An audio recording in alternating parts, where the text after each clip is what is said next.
श्री आज के दिन हम श्रीमद् भगवत गीता इस पुस्तक का स्वाध्याय करते हैं और इस पुस्तक में दशम अध्याय के 32 श्लोकों को हम पढ़ चुके हैं। और यहाँ जो प्रकरण चल रहा है, अर्जुन ने प्रश्न किया या आग्रह किया, ऐसा कहें, कि मुझे और जो अंतरात्मा परमात्मा है उनके विषय में जानना है, मैं जानना चाहता हूँ और अधिक मुझे बताइए, मुझे अच्छा लग रहा है। तो उपमान प्रमाण के आधार पर श्री कृष्ण जी समझाने के लिए बता रहे हैं, उपमाएं दे रहे हैं, लेकिन सभी उपमाएं हीन हैं। अर्थात जो अंतरात्मा परमात्मा, सर्वव्यापक परमात्मा, सर्वशक्तिमान, उसके सामने तो कोई उपमा है ही नहीं। वो सब उपमाएं उस ईश्वर के सामने, परमात्मा के सामने बिल्कुल नगण्य जैसी हैं। लेकिन सामने वाले व्यक्ति को जैसे समझ में आ सकता है वैसे उदाहरण देके, उदाहरण प्रस्तुत करके समझाना, ये भी एक कला है। और यहाँ पर श्री कृष्ण जी उसी प्रकार से समझा रहे हैं। तो आइए देखें, 33वां श्लोक है। अक्षराणामकारोऽस्मि द्वन्द्वः सामासिकस्य च अहमेवाक्षयः कालो धाताहं विश्वतो मुखः।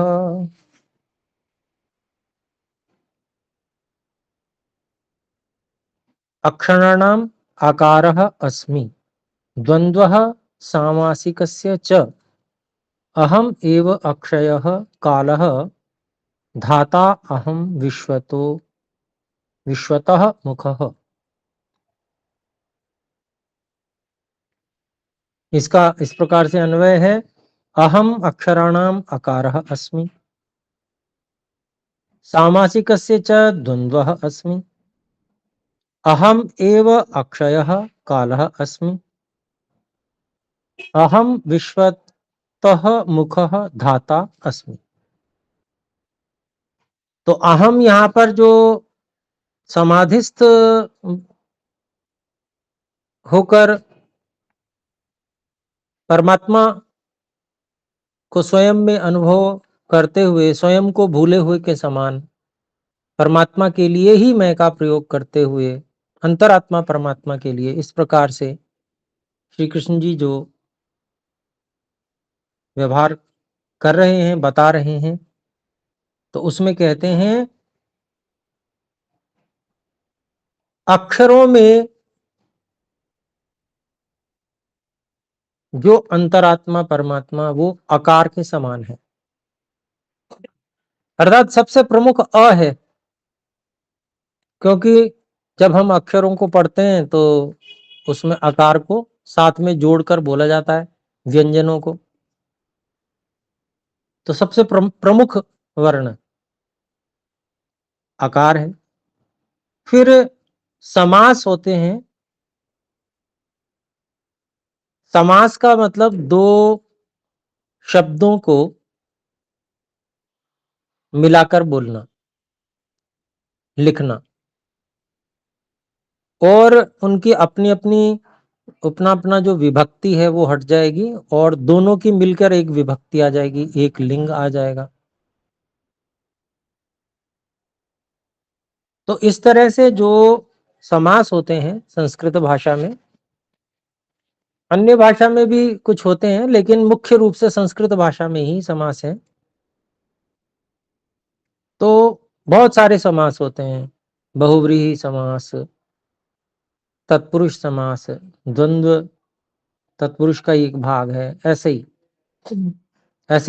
तत्पुरुष समास के भी बहुत सारे भेद हैं। तो लेकिन द्वंद्व समास जो है वो सबसे ज्यादा प्रयोग होने वाला है, सबसे अधिक प्रयोग में आता है। और सबसे प्रधान, सबसे मुख्य समास है। इसलिए समासों में जैसे द्वंद्व समास प्रधान है, प्रमुख है, मुख्य है, ऐसे ही सब चेतनों में जो परमात्मा है वो चेतन शक्ति मुख्य है। फिर आगे कहते हैं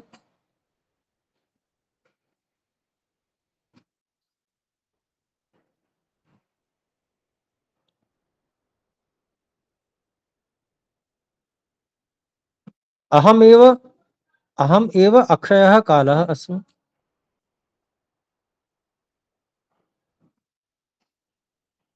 अर्थात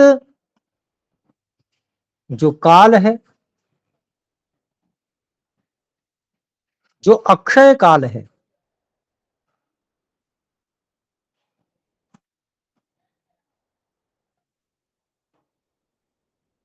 उसको उपमा दी, उसकी उपमा दी परमात्मा के लिए। कभी नष्ट ना होने वाला काल, अर्थात सदा एक रस रहने वाला, हमेशा ऐसा काल है जिसको कभी नष्ट नहीं किया जा सकता है। लोग कहेंगे कि ये हमने तो बड़ा टाइम वेस्ट किया है, तो ये कहना उनकी भूल है। उन्होंने समय को नष्ट नहीं किया, बल्कि समय ने उनको नष्ट किया है। वास्तविकता ये है, उनकी उपलब्धियों को नष्ट कर दिया, जो उपलब्धि वो प्राप्त करना चाहते थे। जब समय को उन्होंने बिता दिया तो समय ने उनका नाश किया। वो समय को क्या नष्ट करेंगे। तो ये जो अक्षय काल है, इससे उपमा दी परमात्मा की। और फिर विश्वतो मुखः धाता, अर्थात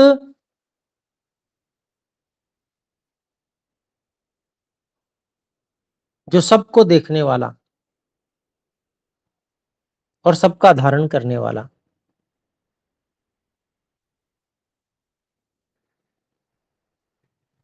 ऐसा परमात्मा है। परमात्मा का स्वरूप बताया। तो इस प्रकार से जो मेरी अंतरात्मा परमात्मा, अर्थात जो सबकी अंतरात्मा परमेश्वर हैं, उनमें ये विशेषताएं, महानताएं हैं, ऐसा अपने लोगों को यहां से समझना है। आइए 34वें श्लोक को देखें। मृत्यु सर्वहरश्चाह मुद्भवश्च भविष्यताम् कीर्तिः श्रीर्वाक्च नारीणाम् स्मृति मेधा धृतिः क्षमा। मृत्यु सर्वहरः च अहम उद्भवः च भविष्यताम् कीर्तिः श्रीः वाक्च नारीणाम् स्मृतिः मेधा धृतिः क्षमा। इसका अन्वय इस प्रकार से है। अहम सर्वहरः मृत्यु च अस्मि, भविष्यताम् उद्भवः अस्मि, अहम नारीणाम कीर्ति श्री वाक् स्मृति मेधा धृति क्षमा च अस्मि।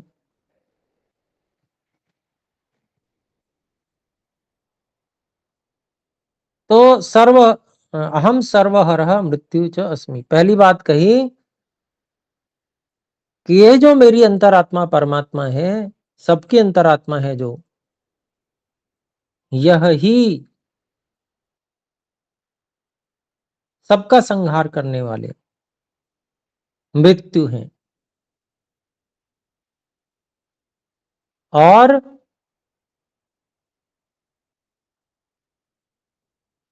भविष्यताम उद्भवः अस्मि, और भविष्यत कालों में जो सबसे उन्नति कारक काल है, जिसका स्वप्न हर व्यक्ति देखता है।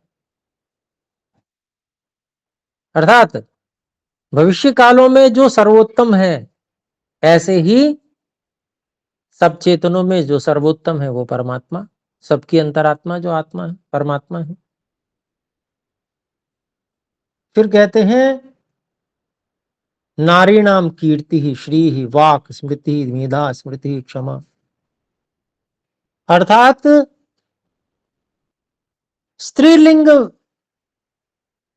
में जिनको कहा जाता है उनमें सर्वश्रेष्ठ क्या है? तो कीर्ति सर्वश्रेष्ठ है, ऐश्वर्य श्री सबसे श्रेष्ठ है, वाणी उत्तम वाणी सत्यवाणी वो सर्वश्रेष्ठ है, स्मृति मेधा धृति और क्षमा ये सर्वश्रेष्ठ हैं। तो जैसे ये स्त्रीलिंगवाची शब्दों में सर्वश्रेष्ठ ये हैं, उनका अर्थ सर्वश्रेष्ठ है, ऐसे ही सब चेतनों में जो परमात्मा सबके अंतरात्मा है वो सर्वश्रेष्ठ है। आइए 35वें श्लोक को देखें। बृहत् साम तथा सामनाम गायत्री छंदसामहम मासानां मार्गशीर्षोऽहं ऋतूनां कुसुमाकरः। यहां भी बड़ी अच्छी उपमाएं दी हैं, पर ये हैं सब बहुत ही कमजोर। जिसके लिए वो बता रहे हैं वो इतना अधिक सर्वगुण संपन्न है कि ये सब यद्यपि हमको बहुत आकर्षित करने वाली चीजें हैं, लेकिन ये अत्यंत हीन है, दुख रूप जैसी हैं उनके सामने। तो आइए देखें, बृहत साम तथा सामनाम गायत्री छंदसाम अहम मासानाम मार्गशीर्षः अहम ऋतूनाम कुसुमाकरः। अन्वय इस प्रकार से है, अहम सामनाम बृहत साम अस्मि छंदसाम गायत्री अस्मि अहम मासानाम शीर्षः अस्मि ऋतूनाम कुसुमाकरः अस्मि। तो जो सर्वश्रेष्ठ है उसके लिए बता रहे हैं, उससे तुलना कर रहे हैं कि जैसे साम गान में जितने साम वेद के मंत्र हैं उनके जो गायन होता है उसमें जो बृहत साम सर्वश्रेष्ठ होता है, ऐसे ही छंदों में गायत्री छंद को सबसे सर्वश्रेष्ठ माना जाता है। ऐसे ही जो महीने हैं उसमें मार्गशीर्ष को सबसे अच्छा माना जाता है, और ऋतुओं में वसंत ऋतु को सबसे सुखदाई माना जाता है। तो जैसे इन सब चीजों को अन्यों से श्रेष्ठ माना जाता है, इसी प्रकार से सब चेतनों में जो सबकी अंतरात्मा परमात्मा है वो सर्वश्रेष्ठ है। आइए 36वें श्लोक को देखें। द्यूतं छलयतामस्मि तेजस्तेजस्विनामहं जयोऽस्मि व्यवसायोऽस्मि सत्वं सत्त्ववतामहं। द्यूतं छलयताम अस्मि तेजः तेजस्विनाम अहम जयः अस्मि व्यवसायः अस्मि सत्वं सत्ववताम अहम। और इसका अन्वय इस प्रकार से है, छलयताम अहम द्यूतम अस्मि तेजस्विनाम अहम तेजः अस्मि अहम सत्ववताम जयः अस्मि व्यवसायः अस्मि सत्वम अस्मि। तो क्या बताते हैं देखिए, अर्थात कुछ चीजों में जो सर्वश्रेष्ठ है सबसे ऊपर है उसको बताने के लिए यहां पर थोड़ा दूसरे प्रकार का उदाहरण श्री कृष्ण जी दे रहे हैं कि कोई यूं समझे कि मैं सबसे बड़ा छलिया हूं, मैं सबसे अधिक ठगने में कुशल हूं, तो उसको ऐसा नहीं समझना चाहिए। क्योंकि जो अंतरात्मा परमात्मा है उनको कोई भी ठग नहीं सकता, और जो लोग वेद आदि विद्या को पढ़ते नहीं है जो ईश्वर के आदेश का पालन करते नहीं है, उनको हमेशा यही लगता रहता है कि परमात्मा ने हमें ठग लिया।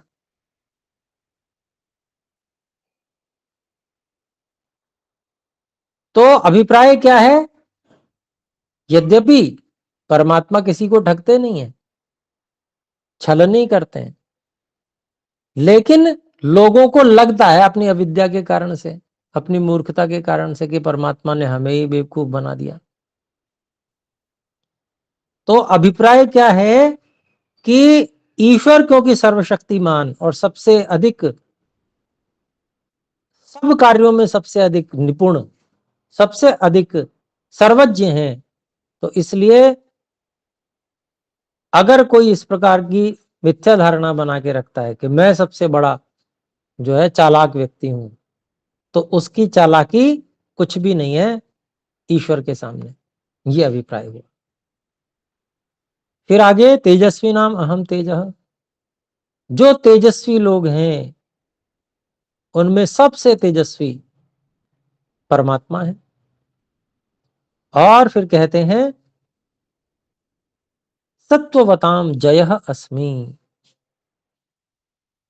जो मजबूत लोग हैं, जबरदस्त लोग हैं, उनमें सबसे बड़ा जबरदस्त परमात्मा ही है।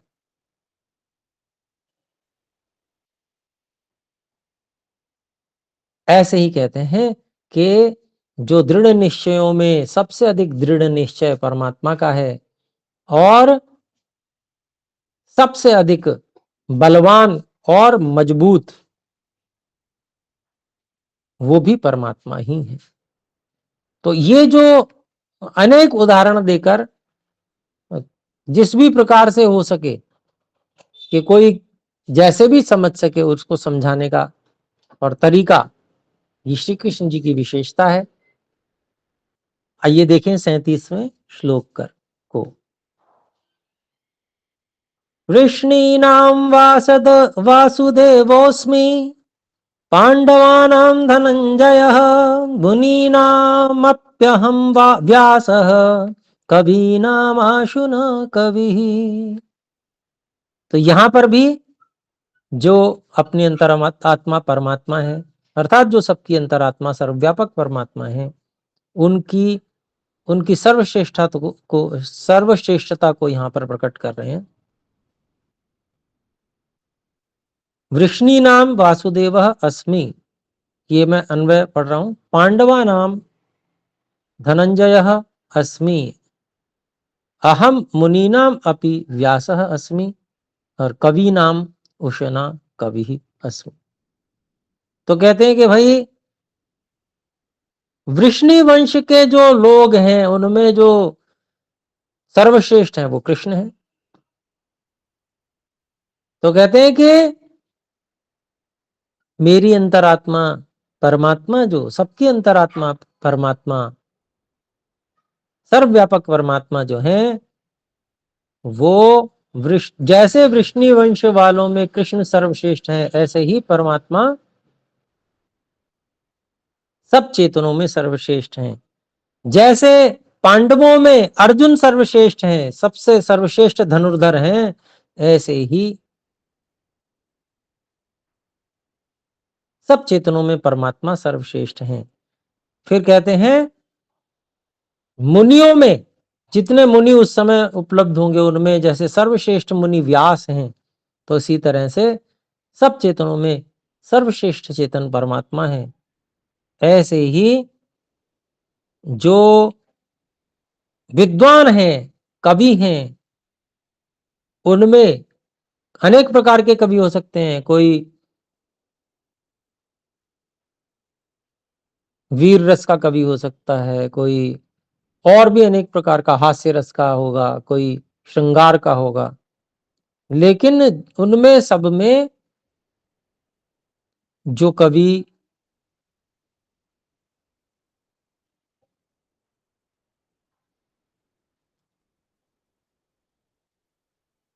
तुरंत बुद्धि से और समस्याओं का समाधान कर देते हैं, ऐसे विद्वान कवि की बात कर रहे हैं। तो उनका ऐसे बुद्धिमान लोगों में जो शुक्राचार्य को विशेष कहा जाता था, उस समय प्रसिद्ध था, तो ऐसे ही उनके विषय में यहाँ पर कह रहे हैं कि वो जैसे सर्वश्रेष्ठ हैं कवियों में, ऐसे ही सब चेतनों में परमात्मा सर्वश्रेष्ठ है। दंडो दमयतामस्मि नीतिरस्मि जिगीषताम् मौनं चैवास्मि गुह्यानां ज्ञानं ज्ञानवतामहम्। और फिर कहते हैं 38वें श्लोक में, दंडः तमयताम अस्मि नीतिः अस्मि जिगीषताम मौनम च एव अस्मि गुह्यानाम ज्ञानम ज्ञानवताम अहम। अन्वय है, दमयताम दंडः अस्मि जिगीषताम नीतिः अस्मि गुह्यानाम च एव मौनम अस्मि अहम ज्ञानवताम ज्ञानम अस्मि। तो फिर यहां पर वैसे ही तुलना कि जो दमन करने में समर्थ हैं, दमयताम, उनमें से जो सर्वश्रेष्ठ दंड है, दमन करने के उपायों में जो सर्वश्रेष्ठ उपाय दंड है, तो जैसे वो सर्वश्रेष्ठ है, इसी तरह से सब चेतनों में परमात्मा सर्वश्रेष्ठ है। ऐसे ही विजय जिगीषताम, जिनको विजय की कामना है, तो विजय की कामना के साधनों में नीति सर्वश्रेष्ठ है। अर्थात नीति से चलेंगे तो विजय की कामना पूरी हो जाएगी। ठीक इसी तरह से सब चेतनों में परमात्मा सर्वश्रेष्ठ है। ऐसे ही छुपाने योग्य वस्तुओं में, अर्थात गुप्त रखने के उपायों में मौन सबसे अधिक श्रेष्ठ है। ऐसे ही सब चेतनों में परमात्मा सर्वश्रेष्ठ है। और जो जानने वाले हैं उनमें जो ज्ञान है, वो जैसे ज्ञान ही सब के जानने का साधन है, जनाने का साधन है, और ज्ञान ना हो तो कोई ज्ञानवान कैसे कहलाएगा। ठीक इसी तरह से सब चेतनों में जो सर्वश्रेष्ठ हैं, सब चेतनों का जो आधार है, सबको जो सहायता निरंतर करते हैं होश में रहने के लिए, ऐसे परमात्मा सब चेतनों में सर्वश्रेष्ठ और सबके सहायक है। तो ये 38वां श्लोक हुआ। तो अभी समय भी समाप्त हो गया है। आइए अभी हम विराम करते हैं, सभी मिलकर एक बार ओम का उच्चारण करें।